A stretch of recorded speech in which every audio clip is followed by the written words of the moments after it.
My name is Juliana Nykolaiszyn, and also with me is Tanya Finchum. Today is Friday, March 29th, 2013, and we're in Okeene, Oklahoma, interviewing Anthony Felder. This project is part of the Oklahoma Centennial Farm Families Oral History Project, and today we're here to learn more about the Felder Homestead. Thank you so much for joining us today. Okay. May I also say there was two Felder homesteads? Sure. And that what it was the father and his son, and the son was 21 years old, and the son would have been my grandfather. And he homesteaded a half a mile further south than what my great-grandfather, and the one we're going to be talking about is the one my great-grandfather homesteaded. Okay, wonderful. Well, first tell us how your family came to Oklahoma. Do what? How your family came to Oklahoma. Well, they came to Oklahoma in a wagon. That's one of the things that, they came in a wagon, and they, I always thought they came in to the United States on the East Coast, and Joan found out that they didn't. They came in at New Orleans, and came up and went up into Kansas, and then they came to the Run from Kansas. And were they farmers? Well, the great-grandfather was a farmer, and the grandfather was a clerk in a grocery store. And what was the name of your great-grandfather? Godfrey Felder. Okay. And my grandfather was John L. Felder. And so tell me about the process of them selecting the land in the Run here in Blaine County. Well, what my grandfather, most of the things that I can talk about are based, I never met my great-grandfather, but I was real close to my great-grandfather. And he told me that one of the things they suffered in northeastern Kansas was they were in low areas and flooding. And this really influenced what they run for. They run for the top of the hill. They wanted a house on top of the hill where it really well would not flood. And I think that's reflected in what they really did stake. It also contributed to the fact that my great-grandfather, this land is fairly close to the border of where the Run was. In fact, they didn't run much over a half mile until they homesteaded that one that we're going to look at, or one we're talking about. And the other one, he got out of the wagon. The grandfather got out of the wagon and ran on foot another half mile, got up higher on the hill. And the truth is that my grandfather probably homesteaded either the sorriest place in that area out there or the next to sorriest place. And when you get down, and the one we're going to go look at is pretty good land.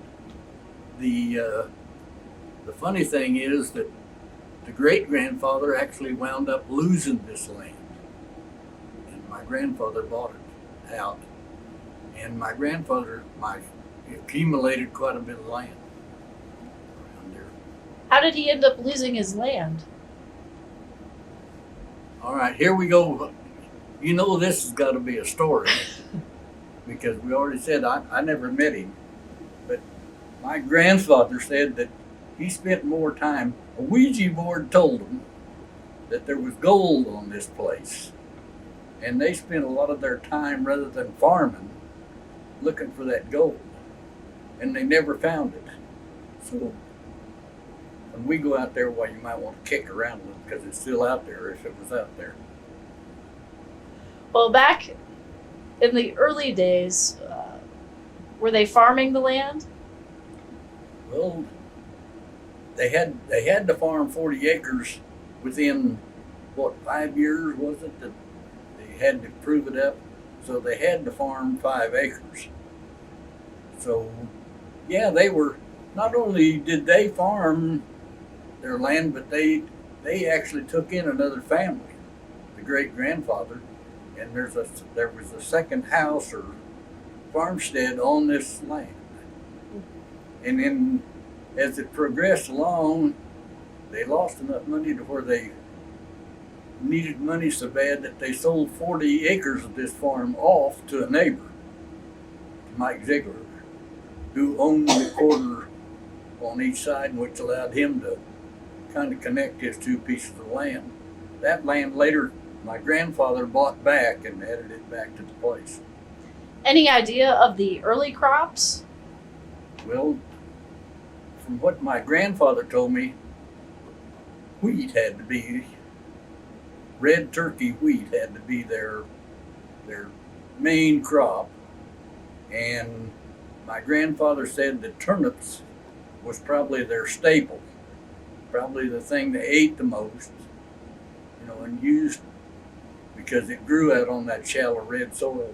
Turnips would grow pretty good, and we only plant a turnip in the fall, but according to him, they plant them in the spring too. He said they got a lot stronger in the spring, couldn't hardly eat them, but they were still something to eat.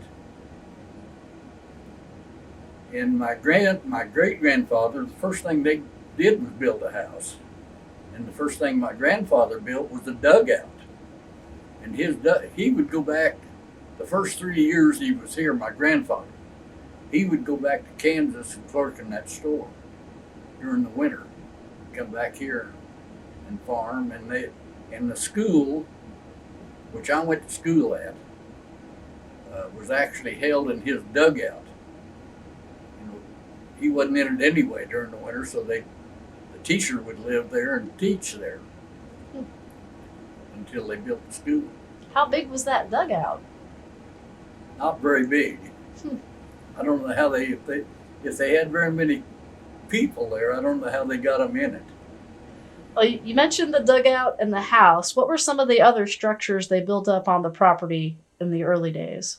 Well, on these deals I'll show you, it shows that on my great-grandfathers, they built a 2-room house, about the first thing they built, and a cow shed. And then hogs also got to be a staple both places. And let's see, they both built their cellars on both of them. Now, I don't know whether the cellar that was built on my great-grandfather's place was built early on or whether it was built later. There even may be a date on it. I don't remember that. But the one on my grandfather's cellar, I know has a date on it. And the one on my grandfather's looked like it was probably a lot earlier construction because it was put together with very little concrete. They actually stacked the rocks, to make the arch for the roof. They stacked the rocks and then let them collapse into where they held themselves up. And the other one down on my great-grandfather's is more concreted.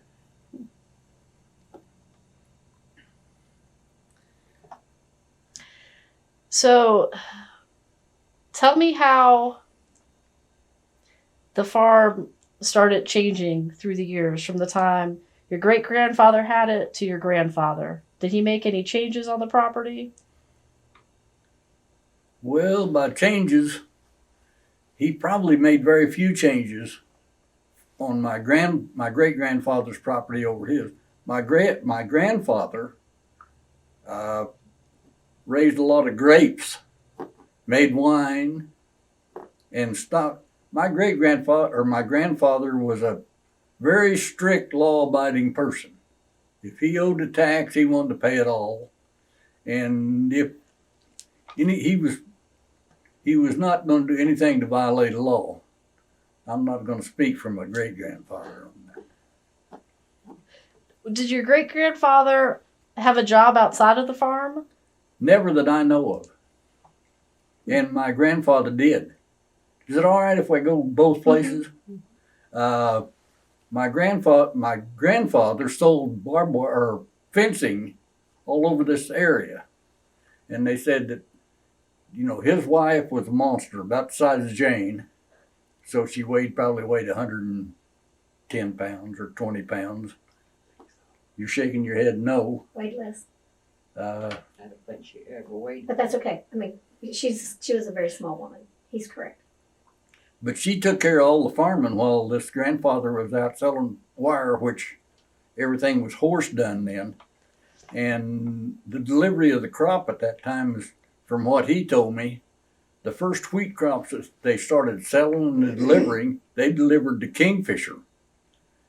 And, you know, Hennessy was a pretty good railhead, as I understood it. But they took their stuff to there, and he said that was a 3-day trip. They'd load their wagon with their wheat, and they would start, and it was a 2-day trip getting there, and then they'd make it back in 1 day.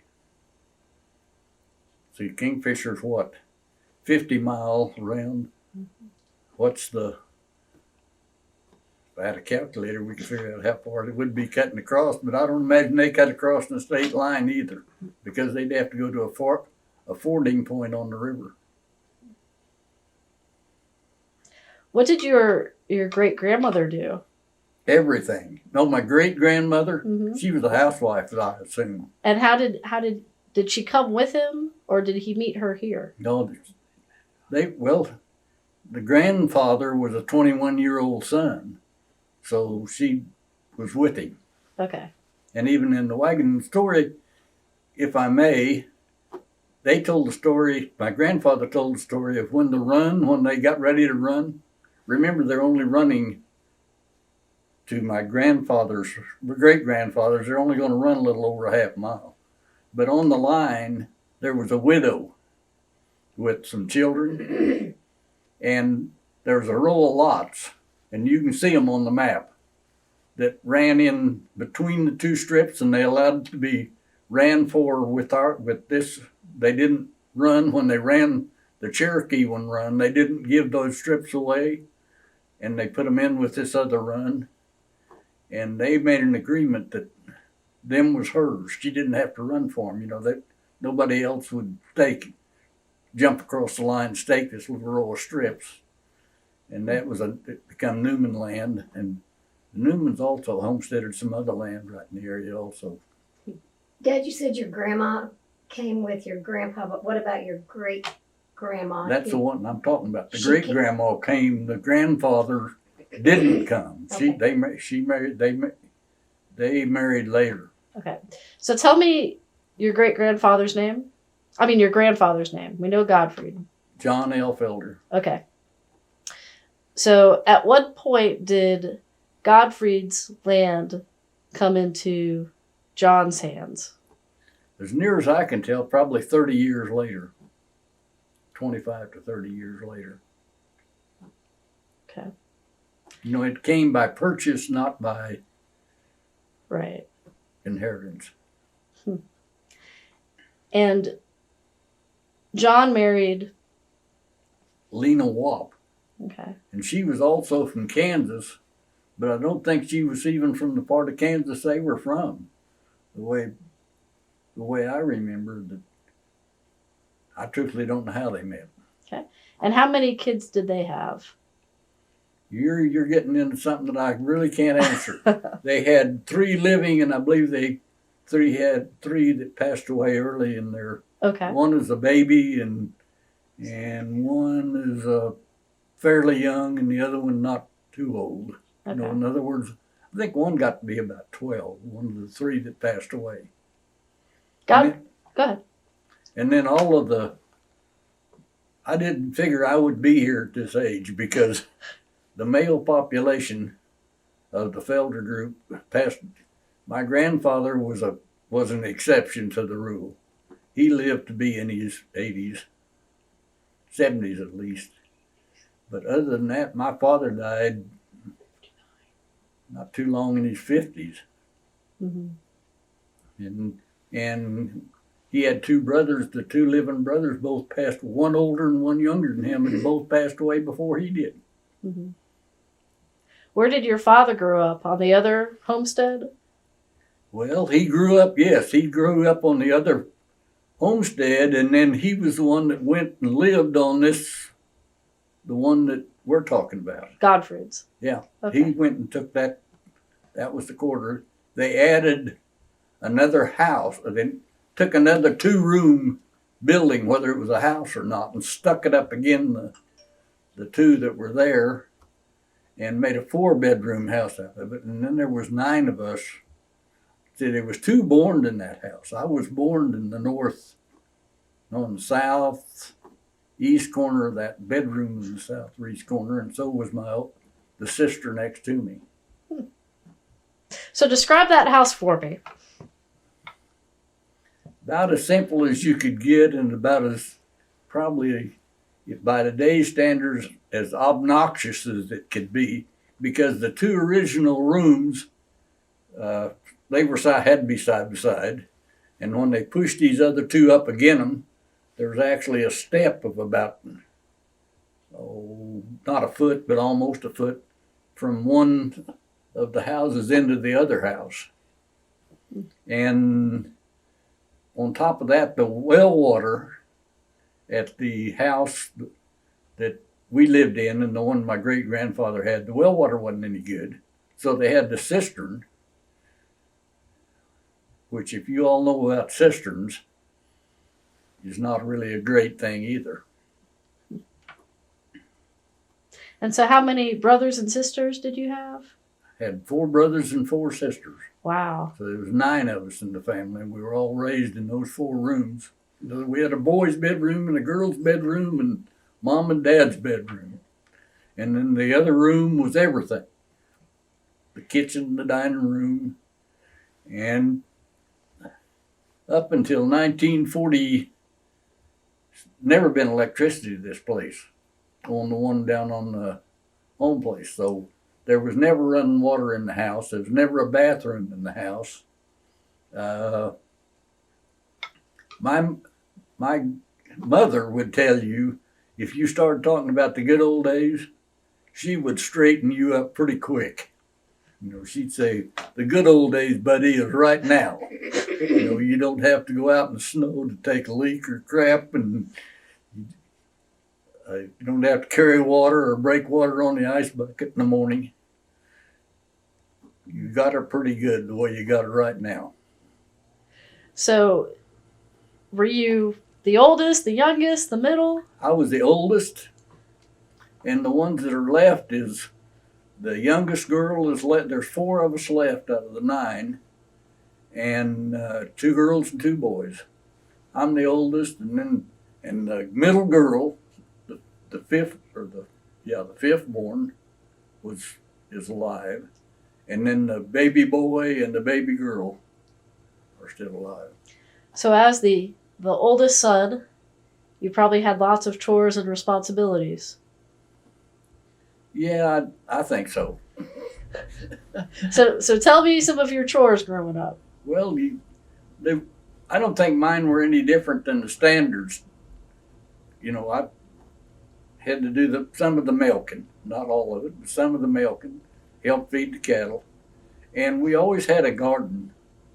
And that garden, I would guess that the great-grandfather and great-grandmother put the garden in. It was probably between a half and 3/4 of an acre in size. And the only thing, now I've already told you that the land's a little better down here on this, the one that we lived on, the one that my grandfather lived on. But still, the main crops were green beans, potatoes. We had asparagus and currant. Do you know what a currant is? Is it like a berry? It's a berry. Yeah. A little tart berry that makes real good jelly. Well, there was a row of them up. I'd say there was 100-foot row or 2 rows of them running east and west. So you got into picking them too whenever they got ripe.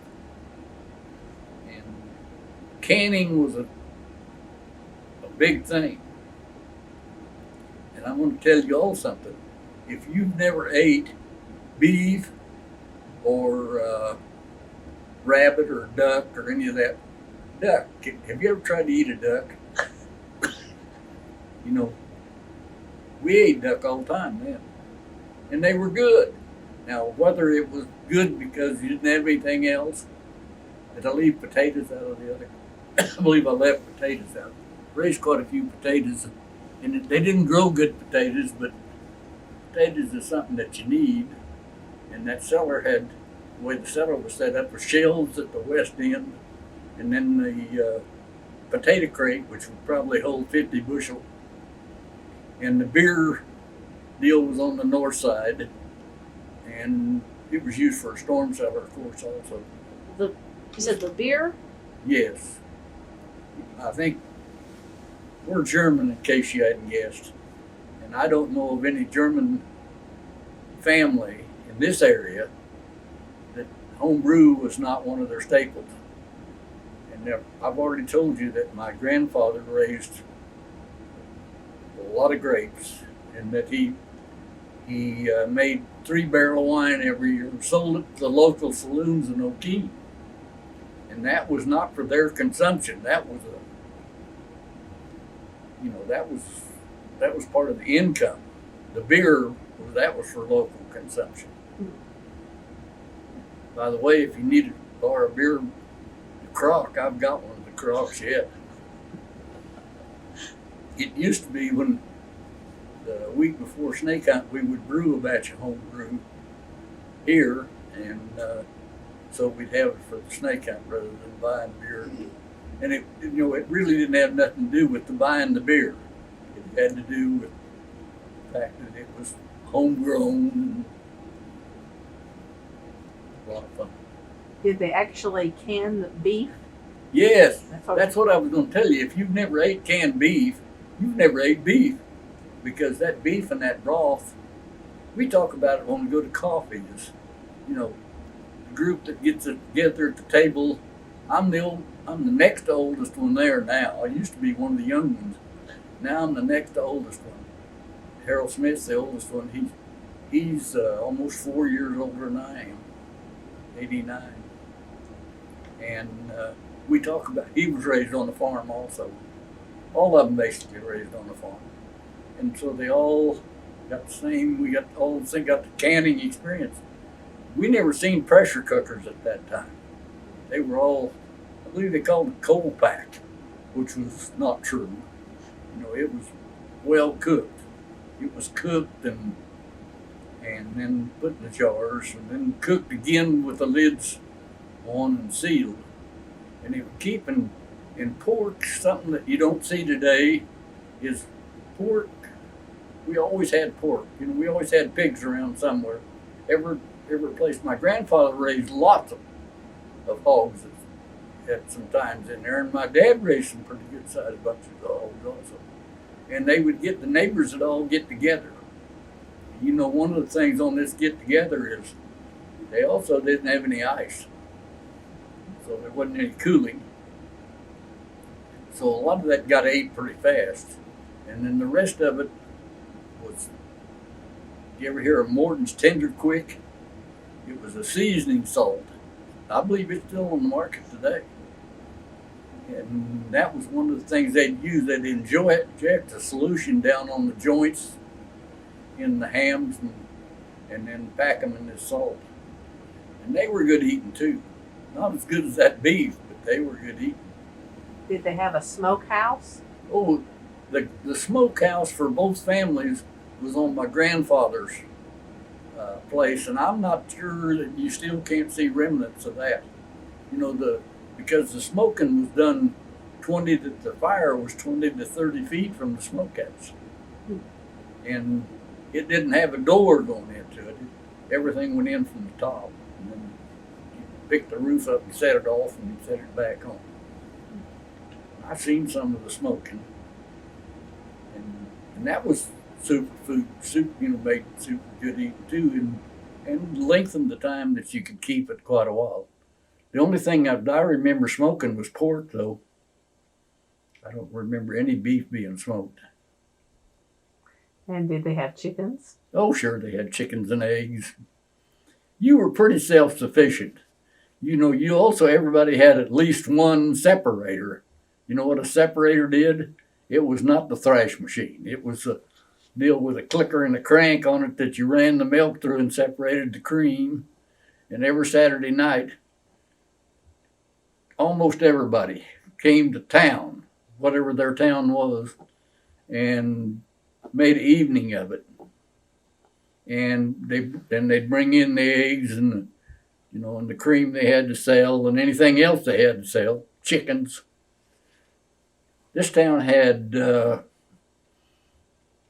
I can remember when they had 3, and they may have had more than that, pretty good size, what they call produces, which bought eggs and cream and chickens and skunk hides, or, any of your fur bearers, which brought in some income also. And I think everybody hunted back then. Don't get me started on another story, because there's a story goes, and you can turn me on or off on this. A story goes where a guy came to a grocery store, which was 5 mile east of here, called Slimmer's Store. And there was a Solid Rock School was out there, right there by it. But this, if you read the story it's been written in a couple books. This guy showed up, and he was, they said he was wearing foreign clothes, and my grandfather said got to know him a little. He was only there about 6 or 8 days, but said that they all talked about, the fact that my grandfather said that he was different from anybody here in 2 ways. He had a brand new wagon with a good team of horses, nice horses, not the just common horses, but good looking horses. And he had money. And he said that was something that nobody here had. Nobody had they didn't have a new Studebaker wagon and a good looking team of horses and harness. And this old boy had it. And the old boy said that he was waiting for a friend. And that's where they had decided to meet. How they would know where Slimmer's Store was, I wouldn't know, because it was just it was a 2-room deal. They lived in one room, and the other end was a grocery store. But this guy then was gone. He was there about 8 days, and then he was gone. Well, they assumed the guy that was going to meet him met him, and they went. And then about a week after that, John Hayworth and George Cobb and guys that were duck hunting. And see, at that time, duck hunting was a profession. They'd hunt ducks and ship them, and quail also. But then we had a railroad, and they would put them in barrels and salt them down, ship them to Chicago, undressed on the railroad, and they were a delicacy there. But anyway, these guys were down there hunting, and his body floated up. And so here we go back to an association here. The body was tied to a cornerstone. You know what a cornerstone is? In your survey, when they did the surveys, they used a lot of corner posts, and they also, with charred ends on them, and they also used stones if they could find them. And the deal on the survey said they didn't use the stone that was natural to the area. That was baloney. They used whatever stone they could get. And then it was the fact they stood it up on end that, and dug a ditch and piled trenches around it that told you it was different from another stone. But this one on Slimmer's was down on, it was back on this line. It was a stone that marked not only a section line, it marked the differentiation from Cherokee Outlet to the Cheyenne-Arapaho Reservation. And therefore, they picked a great big stone, probably 18 inches long, 12 inches deep, maybe 5 inches thick. And this thing had been setting up in the road. They'd been bumping on it for years. And that stone they picked that up, whoever done it and took it down. That's what they buried, sunk him in Deep Creek with.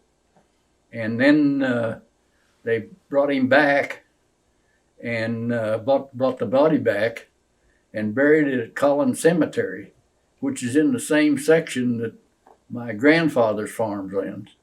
And if we go to the farm, and I can talk you into it, I won't force you on that.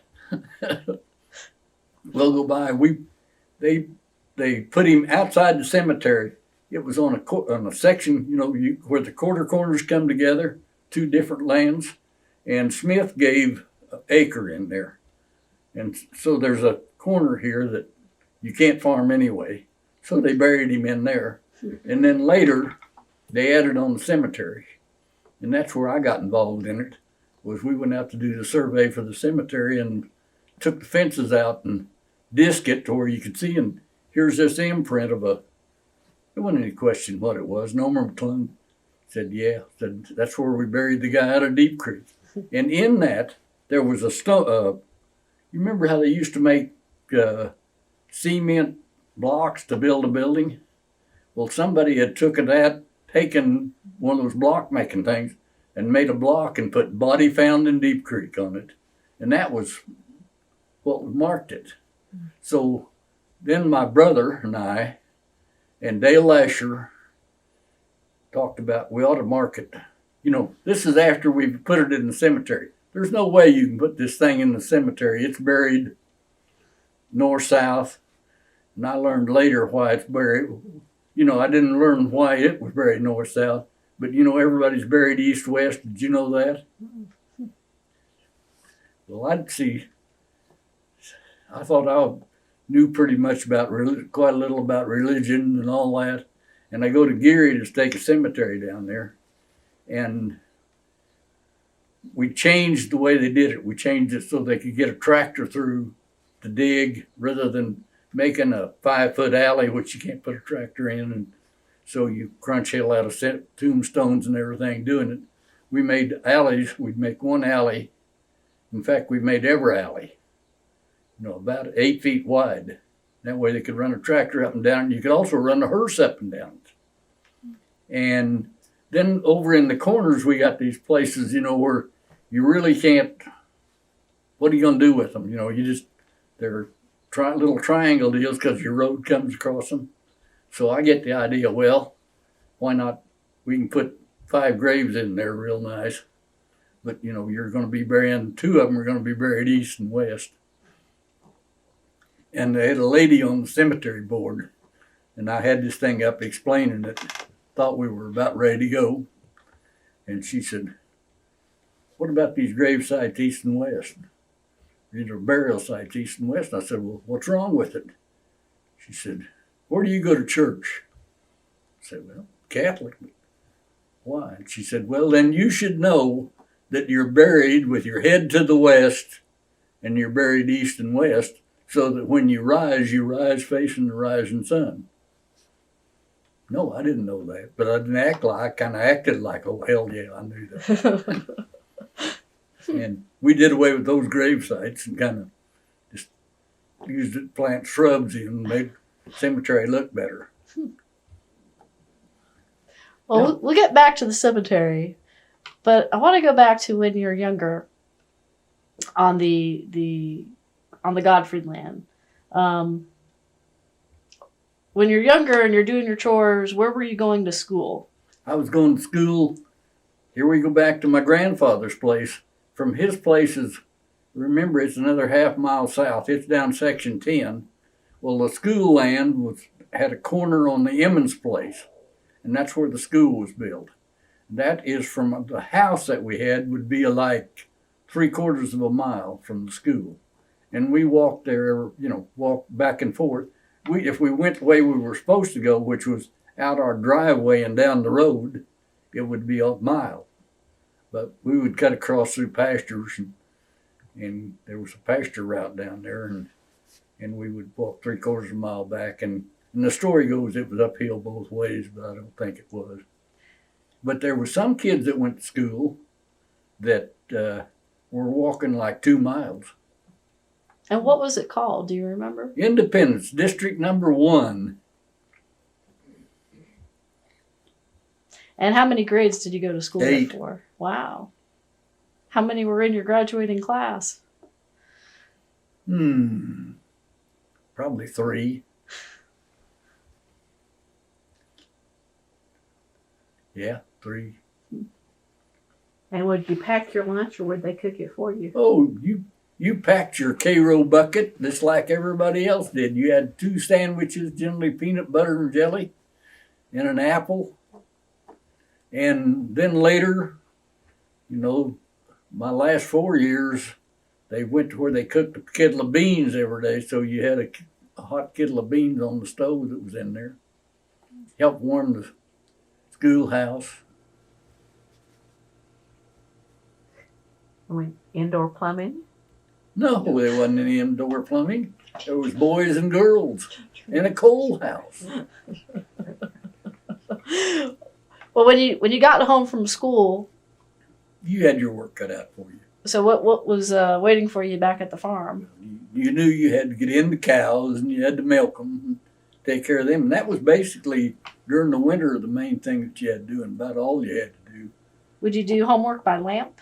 Sure. Kerosene lamp. Mm-hmm. And I remember when we got the first Aladdin lamp. Do you know the difference between? Well, an Aladdin lamp was a taller lamp and it was a gas lamp. What kept the thing from blowing all to hell, I don't know, but it had a mantle on it, and it was far advanced. I believe they called it. They used fuel oil in it, I believe, rather than gasoline or kerosene.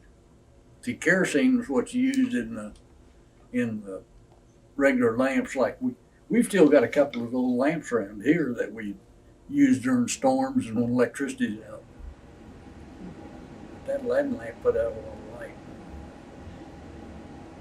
So after independence, where did you go to school? In 1942, we moved to Okeene. The house 2 doors down from here. They bought that. And we moved here in the winter and went to school, and we moved back to the summer and farmed. You know, when it come time for the farming part, the wheat harvest and that, we went back to the farm and lived in that 4-room house. So what was the main reasoning to move to town? A lot more convenient, electricity, water, inside toilets, just a whole lot of great things in there. And rather than a kerosene cooking stove, you had a natural gas stove. A lot better. Mm-hmm. And we didn't have central heat and cooling, but we did have heat, a controllable floor furnace. And now this house here in town's got an attic or upstairs in it. It's got 3 rooms upstairs and 4 down. Now it's got 6 down. When they bought it, it had 4 down. And that's another thing. It was pretty nice as far as, you divide up 2 or 3 to the room. The boys, 4 boys still slept in one room up there. But, you had a lot more. And did your father have a job outside of the farm? No. No, never. Not that I know of. Okay. So here in Okeene, where were you going to school? At the public school. Okay. And when I went, our thing mainly was that, and the girls went ahead and went to the Catholic high school. And the boys pretty well went your 8th grade, at St. Mary's and then on to the public high school. And why did the girls get to go there and not the public? You're going to have to ask my mother and dad. I don't know. I'm curious of the reason for that. Not that I know of. Probably vocational agriculture. Probably. And why would you do that and not talk about home ag? I got to say that because Jane's here. Well, do you remember the first time you drove a tractor? Oh, yeah. I was probably 8 years old. You remember the model? Yeah, still got it. We'll let you look at it if we go out there. Does it still run? Oh, hell no. In fact, all of us got marks that this tractor marked all of us. We all got, it was a OOHRP power. And it's on, we called it Old Spiky. And you'll see why. And if you took that on hard ground, it'd beat you to death going 4 miles an hour, which is as fast as it'd run. And all of us got scars from a rupture. So during your youth, what was going on the farm? What were you all farming? Wheat and alfalfa. Quite a little alfalfa. My My dad started out farming that place and half of what we called the 120.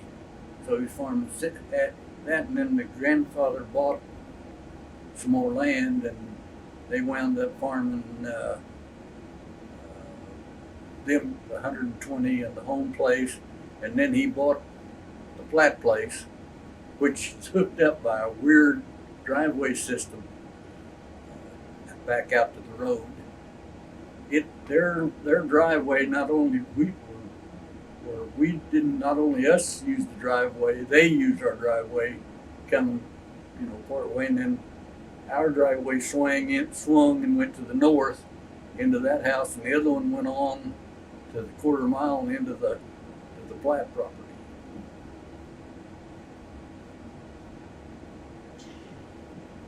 Did your family retain the mineral rights on the land? Thank God. My mother always said, God didn't treat us right. He should have let them minerals be developed a lot earlier than what they were developed. Yes, we've still got in the family, the heirs, in my family, the heirs still got everything that was there. It's ever been there. All the adjoining lands and everything are still property of those heirs. My interest is 7 acres. Do you know what year they started drilling? No, but I know it was about 75 years ago. Okay, that's a while. And that well, that 75-year-old well is still producing pretty well. So that helped a little bit with the family. Oh, you're not joking. Okay. Totally changed our lifestyles. How did it change everything? Everything. We wore shoes in the summertime. And before, we didn't wear shoes in the summertime because you had your you had your shoes you wore to church, but other than that, you barely wore them. Now, hell, you got shoes, and if you wanted cowboy boots, you'd even be allowed to buy a pair of those. I never did own a pair, but because they didn't look comfortable to me. Is that about the time they moved to town then? In 42? No, I believe. I really can't tell you that. It seems like that well was drilled before that. That well is a piece of history out there because the wells around it, there's never been a well. That one was drilled. A lot of dry wells had been drilled. Not a lot of them, but a few dry wells. And then they drilled this well. And now there's a scurry, because the thing is producing. It produced not natural gas condensate, didn't produce oil. And the condensate it produced was clearer than that water. And naturally there was a scurry around them adjoining quarters to get a well drilled. Well, that thing was 640 acre spaced well. And there was some moves to get it broke up, to break it down into quarters. And it was owned by Lou Ward and Carl Gungle and Jack Choate and Continental Resources. And they decided to leave it a unit and do what they called increased density. So whenever another company drilled a well, they would go in a straight line between that well and the well that was being drilled well. And it'd be a producer. And generally the one, even though it was, some of them were, there's one drilled within less than a quarter of a mile from that well on our land that we had then. And it is now, it was drilled and it has produced and quit and been worked over and reproduced and so on. It's still producing. I think we get about 100 a month off it. So your 75-year-old well, do you have a name for it? Yeah, it's a Freed. Freed? Freed number 1. And there's 10 well in that section now. So you can count how many wells have been drilled around it by counting those wells. So that probably... And there was one drilled on this place. And it was a fair old well. That was a freak deal too. One of the guys that owned, see, it was a 640 acre well when it was drilled, spaced well. And one of the guys that was in it was an Adams. Adams had a quarter. Adams's boy was the attorney, head attorney for the Corporation Commission. Guess what they named that well? The Adams. And then later, they broke that section spacing up. Mainly that kid caused it, and drilled a well on Adams. And when they did it, we opposed it because we thought that, if it's 640 and they've been taking their part out of this, now they're going to break it up. Really, doesn't it seem fair that well would contribute? And this baby brother was running around. We spent some money fighting it. And this baby brother was saying, why are we fighting it? We're luckier than they are. And they drilled it, and it lasted almost 18 months and went dry. And then, can we stay with the oil wells? Sure. Then about 4 years ago, Chesapeake came in, and there's some, on the east side over there's some federal land. And they got that federal land free. They don't pay the government royalty, nothing. This was done during when they had it at their best. And then they redone the spacing and spaced the 80s east and called lay down 80s. Put 2 lay down 80s and drill wells on them. Well, so now we got 40 acres in this well, and the government's got the other 40, same way on both of them. And but see, the reason they do that is they don't have to abide by their federal mandates on what you got to do to protect everything. To get on private land, they can tear hell out of you, and you got to try to guard it. And those are not great wells, but you wouldn't know about what we think. See, because now we're in a little different situation. Another thing, this land that was my grandfather's and my father's and mother's and all that land was tied together. It's in one lease, or not. It's not in one lease. It was in one transfer. In other words, it's a reservation. That mineral will go back to the land when there's no production on any of the land. So we've got mineral and land that we don't own or have any influence over at all, but we still got the interest until all of that dries up. And we had a dispute, which I don't even want to go into, over the fact that the two first wells drilled by Chesapeake was on the quarter east, which was plat land, which my father had purchased. But see, at the time of the drilling, that's all been divided up among kids. Mother and father's both gone. But they had the land, thank God, that as they added it, they also added it not into this group, but made a deal that said the same thing. As long as there's production on any of this land that we've accumulated, it belongs to everybody.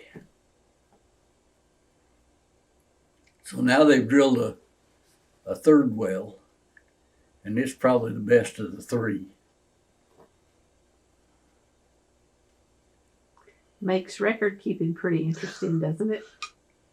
Oh, record keeping is a nightmare, but you're willing to do it for a small fee. Your part of it feels pretty good. In fact, we proved that we would go to court to protect it. Well, in the early days of drilling, it made an impact on your family. Were they drilling on other lands around you, so it helped your neighbors as well? Yeah, it affected the whole area, but the big income was limited to that one section, which we only had what we called 120, which is one of them that the major county line and the line between the Cherokee outlet and the Cheyenne-Arapaho reservation. So it's up, It's actually in Major County. It's not in Blaine County. So the Ouija board was correct. It was just liquid gold. Well, wrong section Wrong too. section. Oh, okay. I thought I had that figured out. Almost worked. Oh. I've never played with a Ouija board. I'm surprised he even got a hold of one. Well, I think there was a lot of things that people didn't think about being. Platts had what was called a, what the hell did they call it? It took two pictures, I believe they called it a recordiac, and it had a deal that you put over your face, and then these two pictures set on. Have you ever seen one of those? And you slide it out, and it becomes three-dimensional. And there was a lot of we never had one. Guess Platts had more money than we did or something, or they enjoyed life better. They had one. And cards and what have you was a lot bigger deal. You know, people would get together and play cards and that type thing. I was thinking of something else, and I with my great memory, lost it while we were talking on something else that we had, entertainment that you wouldn't even think was entertainment now. And it wasn't pushing a buggy rim with a laugh either. It was something else. Well, when you were younger, in your teen years, what did you do for fun when you weren't working on the farm? We played a lot of softball, played a lot of dominoes, and my mother was a hell of a card player. You know, probably come from playing cards with all these kids. And I and this younger brother kept trying to get her. We would go to Las Vegas once in a while. Without that, oh, well, that probably never would have happened. But then we'd go out there once in a while, and we kept trying to talk her into going. You know, no, the devil had something to do with that out there, and she wasn't going to touch it with a 10-foot pole. We figured if we get her out there and get her in a poker game out there, we could come out real well. God, she was lucky. So your mom probably did a whole lot of taking care of the kids. Would she sew clothes? Oh, you bet. She made most of our clothes. Yeah, her Singer sewing machine ran hours and hours. Was she a good cook? Yeah. What were some of your favorite meals she cooked? Really, I can't think of something that wasn't a favorite meal. Now, let's go back to one thing. That was the exception of green beans. And the green beans, see, she would can like 200 quarts of green beans every year. So you pretty well had green beans. It didn't matter what you had. There was probably going to be green beans mixed in there somewhere. And it got to where that got pretty monotonous. And I still am not a lover of green beans to this day, not even if they got bacon in them. Well, tell me about holidays. Where would y'all go for the holiday? Would you celebrate it in town or back on the farm? Well, believe it or not, 4th of July, even when we didn't have any money, was a big celebration at our place, even on the farm. And there was kinfolks. You know, when we got around to where we had a 33 Chevrolet, which ran like a tea kettle, we would go as far out as like Moreland and meet with some of my mother's family up there and other places. And my dad's older brother they had about 8 kids or 9 too, and those two families get together all the time. Christmas has always been great. Even though all you got was you ought to come to one of our Christmas parties today. You talk about a Christmas party. We still have Christmas party here for kids, and it's getting real tough and restrained because, you know, when you get down to great grandkids, you're getting where really they need to be home. But Jules especially, kind of pushes them toward, that's our day, you still come here. And you get all of them in here, and this house is full. and it's great. About 50 people. Wow. Let's see. And of course, in case you didn't know it, Okeene has a snake hunt. We noticed that. Well, what did it have back in your youth? Did it have a movie theater? Here in town? Uh-huh. Oh yeah. Did it? They even had a preview. What's a preview? Saturday night, they'd have a run a late movie. I can remember well when Saturday night came and you could come to town. Everybody came down. You know, people get one haircut a month, but they did it on Saturday. If they came in here, a lot of haircuts were at home then. But they came in and everybody would sit on the streets. Then you could sit on the fender of a car. Now, you know, hell, there isn't any fender on the car. And that's what you seen was the whole 2 blocks would be full, and there'd be somebody sitting on every fender visiting. What were some of the old stores you remember in town? Well, the one I already told you was definitely one of them that went around and around and around, because they actually tried to. We had one of the town's best organizations was the AHTA. Do you know what the AHTA? Anti-horse Keep thieves, yeah, association, Yeah. something or other. Well, see, I've got my grandfather's pen. Can you believe this? I've got my grandfather's AHTA pen.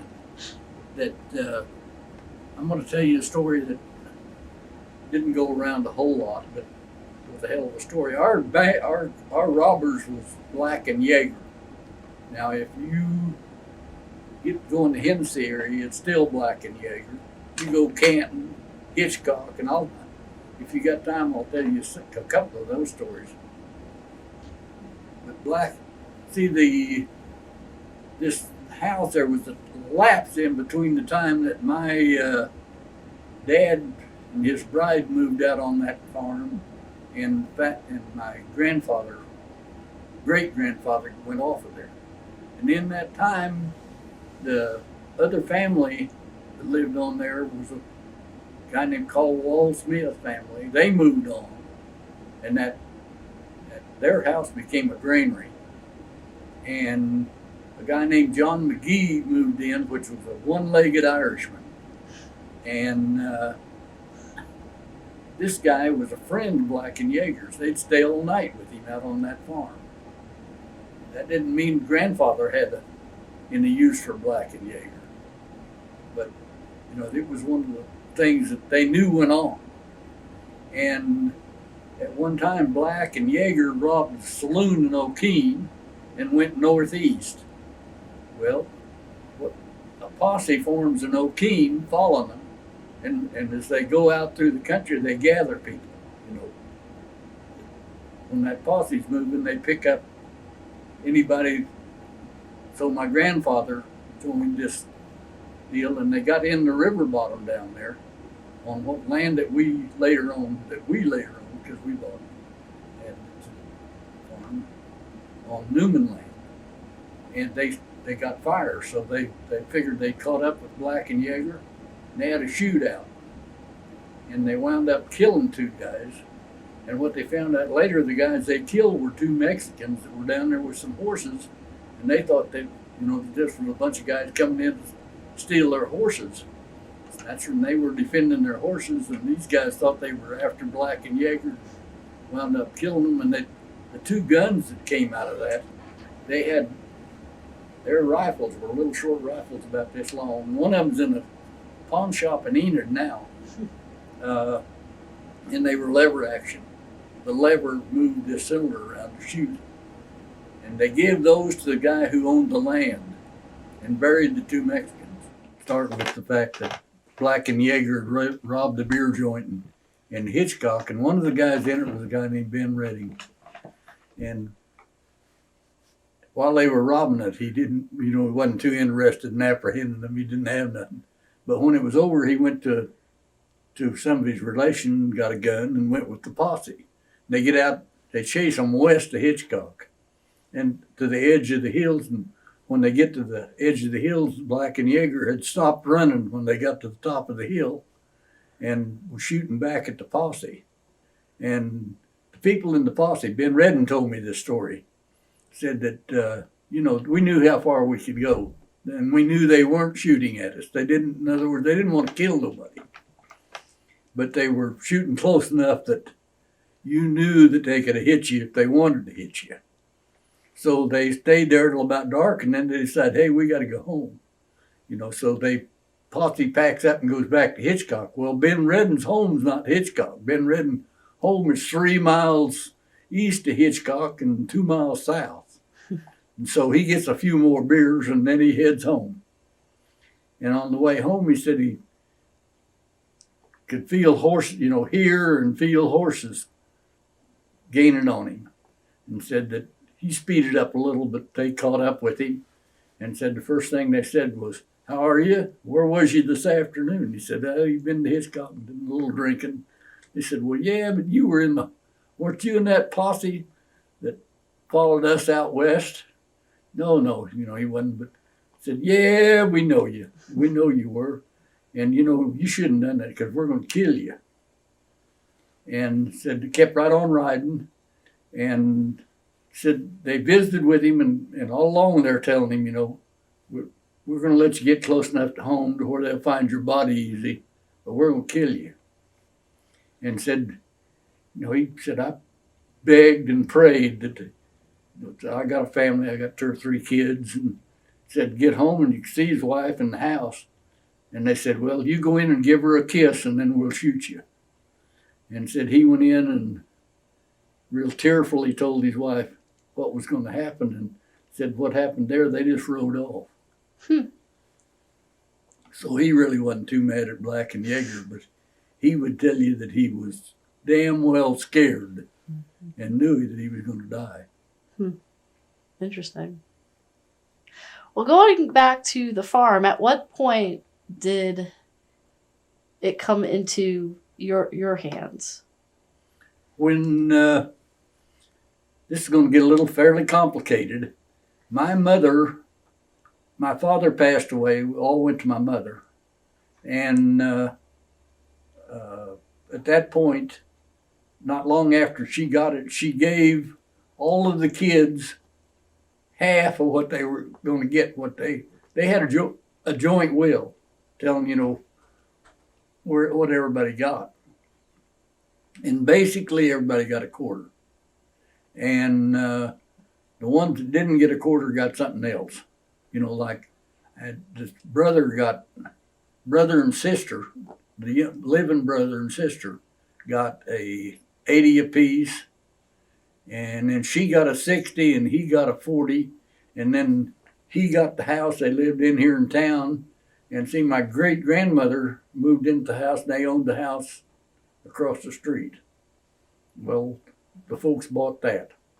And they gave that to the girl to average things up. And so at that time, and they did that, I really don't like to tell this, but I will. They gave all of us but one that. One member of the family, they didn't give him his half. He was going to get a quarter, but he didn't get he didn't get his half when we got it. And every time Dave and I got a chance when we talked to our mother, we tell her, she was a person, if she divided a damn penny up, if she had a penny to divide, she would have cut it in 9 pieces and forked it out of there that way. And here she was, she kept this from this one. And we said, Mom, this isn't you, and you shouldn't do it. And she said, well, he said, as soon as I give it to him, he's going to sell it. And I couldn't handle it. And we're saying, that don't hold water, because when you give, like you give us, I know in my case, hell, I mortgaged it. I mortgaged that land several times. So there was a chance you'd lose it. She said, well, I could stand that.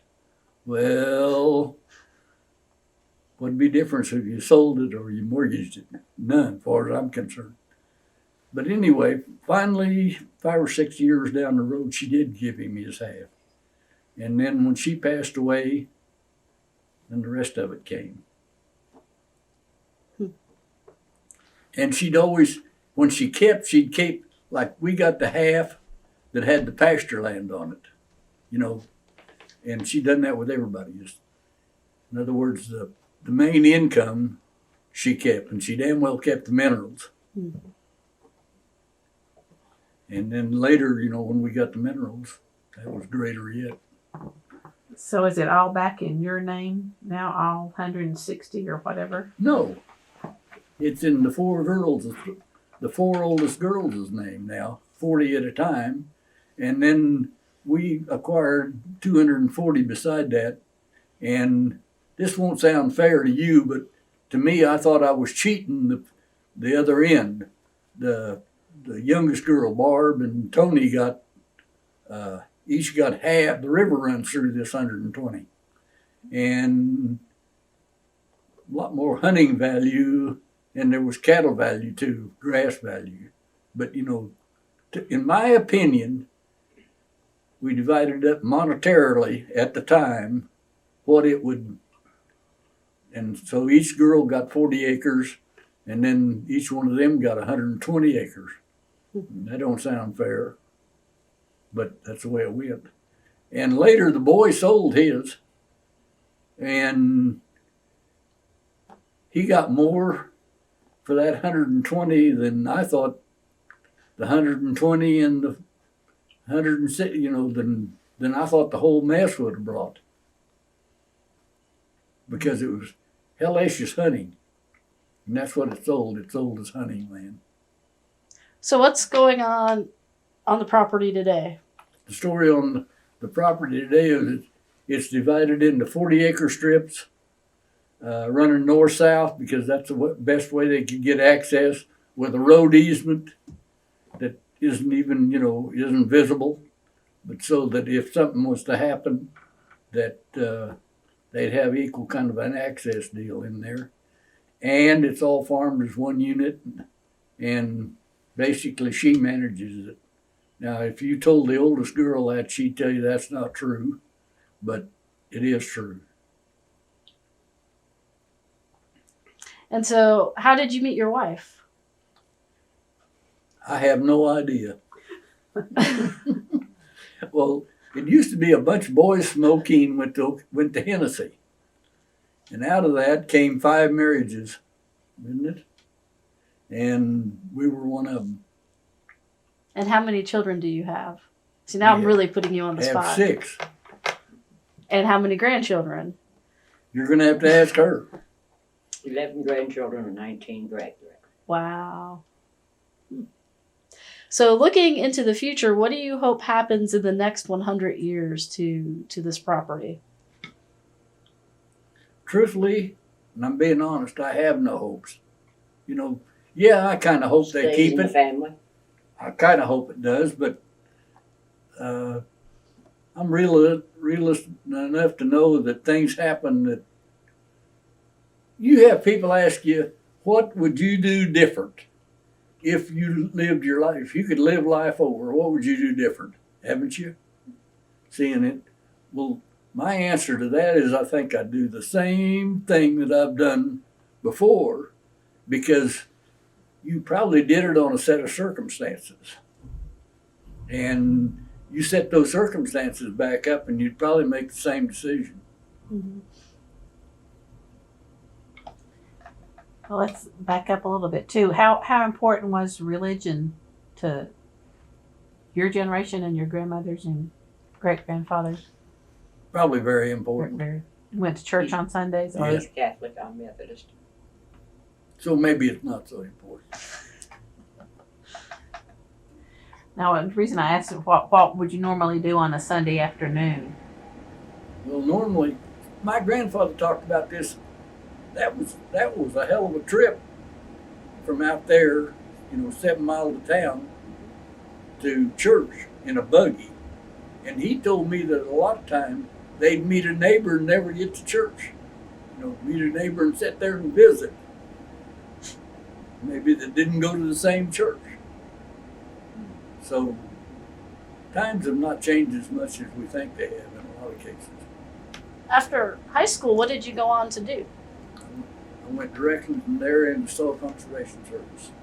I worked for Soil Conservation Service my junior summer and my sophomore summer and my junior summer, and then my senior summer. And I went to work for them.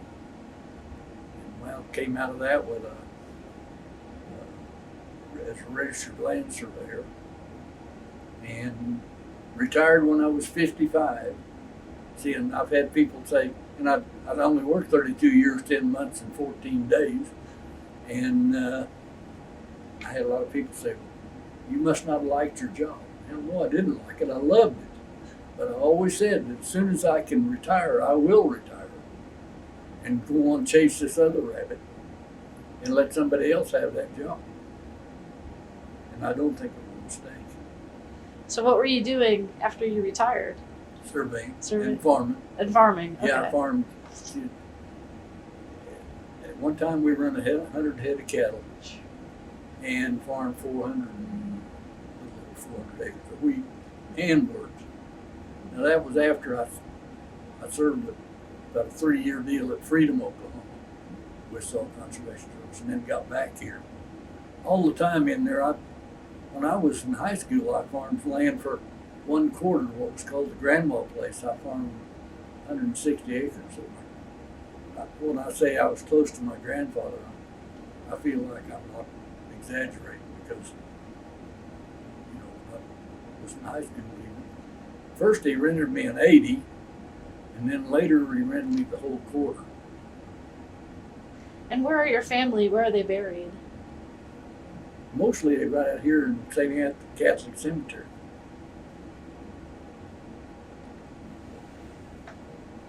Back in the early days, was the farm terraced or any other soil conservation type measures?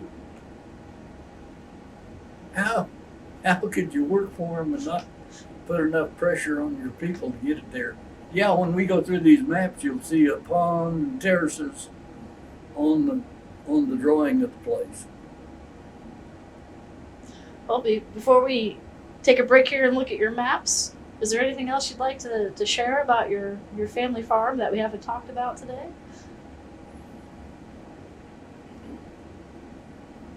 Really not, unless I told you that I once tried broomcorn. One of the times that one of the dry spells, we didn't have any wheat, I put out about 60 acres of broomcorn. Oh my God, what a lesson. A good lesson? No, not a good lesson. I wound up pasturing off, which didn't turn out too bad. About 50 acres of it, maybe a little more than 50 acres of it, and pulling the rest of it, and that was where the education was. Number one, if you haven't pulled broomcorn, I always swore I'd never pick cotton, and I should have swore I'd never pull broomcorn because we had to hire help to pull it. And then you had to hire it seeded, which means they took the seeds off of it, and then you baled it. And if you've never seen a broomcorn bale, you've got the experience of life. It'll weigh between 500 and 600 pounds, and it's shaped. When it's laying down, it's probably this tall, and when it's standing up, it's about that tall. You know, the shape is kind of egged on both ends and swelled up in the middle. Now we get this stuff, and another nut that has raised some broomcorn too. So 2 of us was infected, and Ab Klester said, "I'll haul it for you." He had to haul it to Shattuck to sell it, and we had one hell of a time putting this broomcorn on 2 trucks. Broomcorn we had. We didn't have much broomcorn, but man, getting this stuff on there and stacking it, we couldn't stack it to save our souls.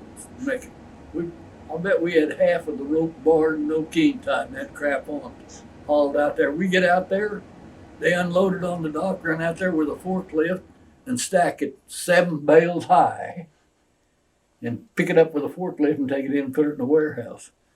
You don't stack it on the side like you would a bale, you stack it on end. If we'd have figured that out, we could have done it. We never did figure that out. Well, when you were raising wheat, would you take it to Kingfisher like your? No. We had Piper Elevator, which was they called it, the railroad called it Piper Spur. It's no longer there. It was a little elevator only from great-grandfather's north west corner. It would have been 2 miles to it, 2.25 miles. And it was served its purpose. Out there it gathered a lot of wheat. So the railroad came pretty close to the farm? Yeah. Did you have problems with hobos? No, they were further away than that. And beside that, they probably wouldn't have got out and hoboed out to one house anyway. They'd probably done most of it. She can get into some hobo stories. She came out of a railroad family. Mm-hmm. Her dad was a section foreman on the main line, Rock Island. And so they lived in a section house and put food out for the hobos and all that good stuff. Well, when we were looking through the paperwork, the original farm was 161 acres and some odd. Yeah. Can you tell me? You're getting ready to take a survey course. Well, go to it then. Okay. Townships are 36. 6 miles square in a township, right? Say yes, because that's what there is. Okay. And there's going to be error even in this. Most of it's little known to most people. Is a lot of astronomy went into the setting these rectangles in this round earth. And they done a hell of a job. I'd make the statement now, if my son was here, he'd correct this. But I say that if you were to survey Oklahoma today, just at Oklahoma, out by itself, the whole state, and if you contracted it, 2 things would happen. They would never get done. With all the modern tools we got, and my son still surveys, and surveying has went through one hell of an evolution. When I started, it was the ultimate was a 20-second transit and a steel tape. And then my giant step was called a total station, which would measure angles and outside. See, a transit measures angles interior. So, and there was 20-second of inaccuracy in there. So you would spin your deal 5 times, take that reading, divide it by 5, and that's what you come up with as a correction. So they took a theodolite, which measures externally, and put an electronic distance meter in it and called it a total station. Change surveying totally. What you'd been like measuring a mile with a steel tape, probably an hour, because you pulled it and you corrected for temperature. Something that most people don't even think about. A steel tape on a hot day gets that much longer than it did. And then the old original surveyors didn't use a chain. They didn't use a tape, they used a chain. And these lengths were little over 7 inches long. So while they were measuring, if one of them flipped in a kink, which they watch for because it happened all the time, then you had a compound error, because now you'd taken about 7 inches out of it, really. Every time you measure, the error got bigger. But now come this total station. See, right there, the U.S. Supreme Court done one of the most wonderful things, because right away they had a lawsuit, that went to the Supreme Court and said, hey, we got this section out here which isn't correct by measurement. See, you think there's 5,280 feet in a mile, and I know there's not. So we're different that way right off. We're whatever it measures. A mile is however long it measures to be, which in the state of Oklahoma is normally about 5 foot short per mile, because that was about the normal error. See, also when they measured, even with this tape, they pulled it tight and then tried to make it level. There's still error. Well, there's still error even with that electronic distance meter. The only error is the change in temperature and humidity while you're in the survey. So you've narrowed it down. Or if you got the plumb bob, oh God, if I'd have thought of this, I'd have brought something. You know what a plumb bob is? No idea. No. Well, a plumb bob is shaped like a top that's been stretched up so that it's got a point. And you put this under a 20-second transit, and then you put that over your point. And, and you didn't have much air. Just in Oklahoma, about the only thing that affected you was the wind. You had a hell of a time getting it to hang down straight any time out here in western Oklahoma. Eastern Oklahoma's not so bad. But in eastern Oklahoma, you got all the trees to contend with, so they were just as bad. Also, eastern Oklahoma's got a lot of rocks. Now you're measured to a rock. How in the hell do you know the rock that you're looking for from the one that's just laying out there? But anyway, you get into this set of sections, this error that's going to be in there is where are you going to put it? See, so they put everything on the north line and west line. And see, section 2 is on the north line. So the error's up there. Now, what I've already told you tells you it should be short, right? Because, it should have been measured short. And that one is a goofy one. It's been measured long. And so surveyors have a lot of fun when they're at the coffee shops. It used to be as a surveyor walked in a restaurant, he knew if there was another surveyor in there if he'd never been in that town. You know how he knew?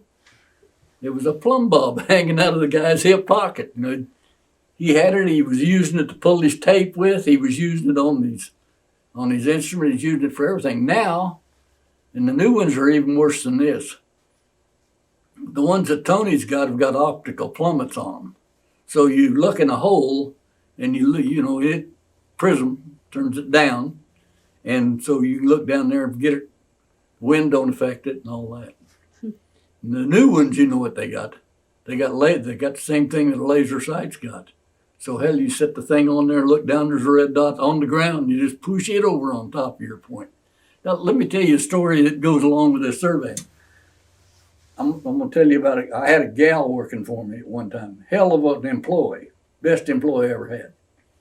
And we're Cherokee going through the old notes, trying to find where the other surveyors, the old surveyors did a good job following each other. They would, if they had, if you found a cornerstone, you marked it. And here's where it gets funny. When they were found it, if they found a cornerstone, first thing they basically did was put a whiskey bottle on it with a cork in it. Now, why would they do that? Because it didn't rot, and it had a point on the top. That neck come up, and it was only about that big around where the cork went in. Full or empty? So they'd mark with that. And then later, they got to where they were driving rebar, and to help the rebar, they would pile pop cans and beer cans around it because those metal detectors would pick that up. Then, when the moon program come along, they developed locating magnets. Now you didn't need the beer cans either. But I got off, and we were in Cherokee, Alfalfa County, going through these notes, and she was going through one book, and I was going through another book, and I looked over, and she had a look on her face she couldn't believe. I wondered what the hell's going on with Elaine. And so I asked her, I said, what'd you find, Elaine? She said, come over here. And what this thing said, that this old boy had found a stone, give the measurements of it, which basically was the same as the measurements of the stone surveyor had set. And then he placed a dead soldier over it and then give some references to corner posts. And she was going, what is a dead soldier? I said, it's a whiskey bottle. And it was empty. So that, was a lot of fun. I haven't got down to this, but anyway, so you got these lots across the top. The average attorney in Oklahoma 20 years ago didn't know that. Did you know that? he would write a legal description. He'd say the northwest quarter of Section 2, or the northwest quarter of the northwest quarter of Section 2. There isn't any northwest corner in Section 2. That's Lot 2. Or in that case, Lot 4, where it's the northwest corner, because they go across the top 1, 2, 3. Now, if you get over here in Section 6, what have you got? You got sections of lots across the top and lots down the side. And so Where's this at? everywhere, every section's got it, or every township's got it. 12 sections of every township is affected by that. You get into another thing that's weird is how, all this was done by hand, right? A survey crew then consisted of an instrument man, a note keeper, a cook, a hunter, and about 3 axemen, a chainman, and there'd be 2 chainmen, 1 on each end. And then the guy that set the stones, the guy that scattered the stones. They generally had 2 wagons. You know what the wagons were for? Wagons was the cook had one, and the guy that went and got the posts or the stones to put over those planes had the other one. Those surveyors didn't ride, they walked everywhere. And the pattern they walked, I don't know how to tell you this. But here's these 36, 6, and then down the side and back over. So 36 is down this corner over here. They'd start at the southeast corner of the township, and they would, now remember that the old boys that done this work with the stars, North Star and Polaris and all that, had went in and put in all these corners for them. Well, they would come over a mile, find that stone, go up a mile, back over a mile, and lock back in on that stone on that side. Then guess where they went? They walked their little rears across back down here to that far corner. They'd go over, up, back over and lock. And they finished it that way. And anything that was left over, now what happened on correction corners, which happens every 18 miles you got where there's a crook in the road, you got another problem, haven't you? Would you believe that remember Oklahoma's a young state, right? So Kansas is over 100 years older than we are. And when they did the Oklahoma survey, and thank God for this, the Chickasaws had a survey done before Oklahoma was surveyed. And when they came back in, they hired the same guys to do the Oklahoma survey that they hired to do the Chickasaw.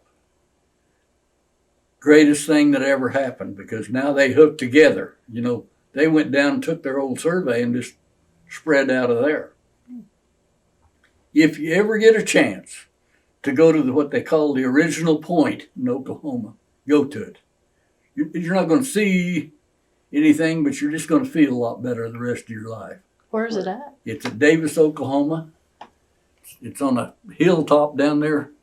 See, this old boy took a stone that looks like a giant post and put it out there on top of the tallest hill he could see and done all of his surveying off that. That's the initial point. And we went down there, Tony hadn't been surveying but probably 2 years, and we went down there, had a meeting. We had annual meetings, and we meet at this initial point. And we go down there a day early, which most people don't. Most people are smarter than that. We go down there a day early, and we decided to go out there. Now, we already had this letter telling us what we could and couldn't do out there. Like, you can't drive off an established road. You can't, Harris Ranch, this thing hadn't got any roads going to it. They've never built the roads to that initial point. And we drive up, and there's an old boy drove up the gate, and the gate's locked. Here comes an old boy driving an old Jeep up there, unlocked the gate and drove out. Come over to us and said, "What do you guys want?" We told him, introduced ourselves and visited with him a while. And I was talking to him, so I said, we'd like to go up there, but we got these instructions. We know we can't get off these trails, and the things we can't do. We can't build any fires and all that. And he said, "Where'd you get that piece of paper?" I said, "Well, they sent it out." He said, "I own this damn thing, and I didn't know that." He said, "You guys go anywhere you want to go." I said, "Here's the key. When you get through with it, put it under a rock here by the gate." And so we went up there.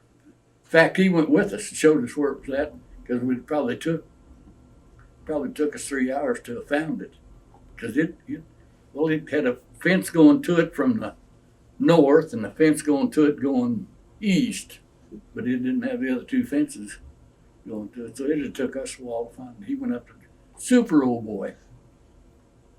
Then the next day when we all go out there, well, they got a key too. The state society's got a key in there. They went through this whole list, and when we went in the gate, we just went straight to it. And what was his name? Can't think of his name, and he works for the state society now, and he did then. When he got up there, he said, "Hey, you wasn't supposed to do that." And I said, "Well, old Fred Harris's uncle told us we could go anywhere we damn well please." He said, "Well, I guess you can then, because he owns it, doesn't he?" I said, "Yeah, I think so."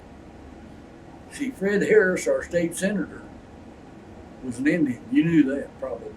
Or do you remember Fred Harris? Fred Harris was a U.S. senator from Oklahoma for one term.